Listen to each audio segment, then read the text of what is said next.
Good morning po. Today is February 13, 2025. 6:10 po ng umaga. So, bali hindi po ako nag-car ngayon kasi po 40 cm yung snow. So, ito po yung tsura ko ngayon. So, dahil po nag-snow dito sa car.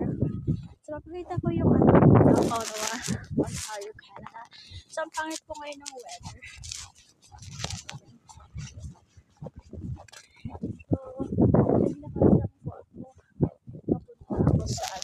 Naglakad lang po ako. Maglalakad lang po ako punta sa work. Kasi 15 minutes walk lang naman po ito. Pero sa ngayon, dahil nag-i-snow, siguro mga 20 minutes ang lakad ko, 25 minutes. So, sa kasalukuyan po, lakas po ng snow magdamag. So, ayan. So, nakikita niyo yan. Yung bagsak po ng snow. Hindi po siya tumitinag. So,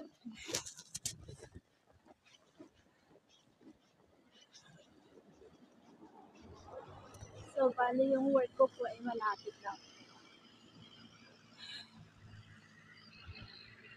So, bali ito yung snow flower dito sa Canada.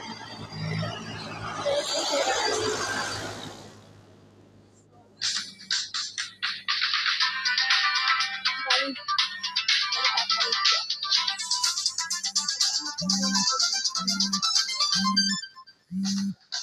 Ito tayo papalit.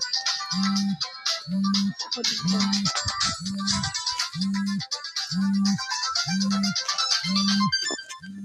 So, sa mga gusto kong mag-Canada at gusto nakita ko itsura dito po yung nag-snow. Ating mag-February. Ang pangit-pangit po ng pagsulang January at February. Ang pangit po ng ang daan ng February. Silang dati tayo sinapakakal ng jacket. So, maraming salamat po sa kapagod sa naglakad sa ulit.